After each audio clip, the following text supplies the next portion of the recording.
ওয়েবসাইটে সমস্যা করলে মাত্র 1 মিনিটের মধ্যেই এসএমএস এর মাধ্যমে এসএসসি 2026 এর রেজাল্ট কিভাবে দেখবে চলো খুব সহজেই দেখে নেই।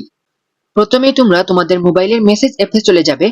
মেসেজ অ্যাপে আসার পর নতুন একটি মেসেজ পাঠানোর জন্য তোমাদেরকে নিউ চ্যাট বা মেসেজ আইকনে ক্লিক করতে হবে। অনেকের ফোনে প্লাস আইকনও থাকতে পারে। এই আইকনটি ফোন বেঁধে নিচের দিকে অথবা উপরের দিকেও থাকতে পারে, তাই তোমাদের ফোনে যেখানে নতুন মেসেজ লেখার অপশনটি রয়েছে সেখানে ক্লিক করবে। এরপর তোমাদের সামনে রিসিপিয়েন্ট বা প্রাপকের নাম্বার দেওয়ার অপশন আসবে।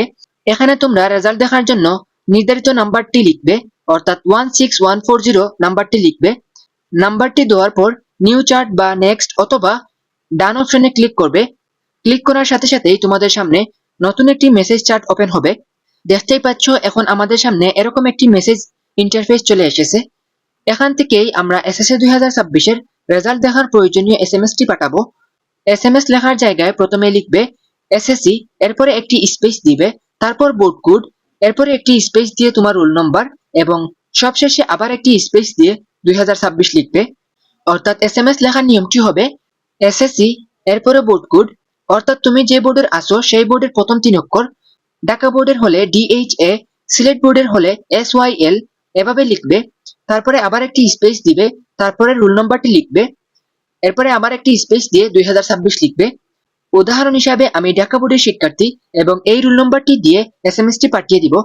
তোমরা নিজেদের বোর্ড কোড এবং নিজেদের রোল নাম্বার দিয়ে এভাবেই এসএমএসটি লিখবে। সবকিছু ঠিকভাবে লেখা হয়ে গেলে এবার সেন্ড বাটনে ক্লিক করে এসএমএসটি পাঠিয়ে দিবে। এসএমএস পাঠানোর পর কিছুক্ষণ অপেক্ষা করবে। এরপর তোমার মোবাইলে ফিরতি এসএমএস এর মাধ্যমে এসএসসি 2026 এর ফলাফল চলে আসবে। তাই এসএমএস পাঠানোর আগে অবশ্যই বোর্ড কোড, রোল নাম্বার এবং 2026 এই তথ্যগুলো ঠিকভাবে দেওয়া হয়েছে কিনা ভালোভাবে দেখে নিবে। এভাবে খুব সহজে এসএমএস এর মাধ্যমে এসএসসি 2026 এর রেজাল্ট দেখতে পারবে।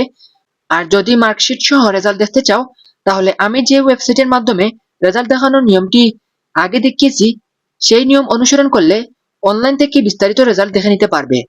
তাহলে আজকের ভিডিওটি এখানেই শেষ করছি। সবাই ভালো থাকো, সুস্থ থাকো। সবার জন্য অনেক অনেক দোয়া ও শুভকামনা রইল। আল্লাহ হাফেজ সবাইকে।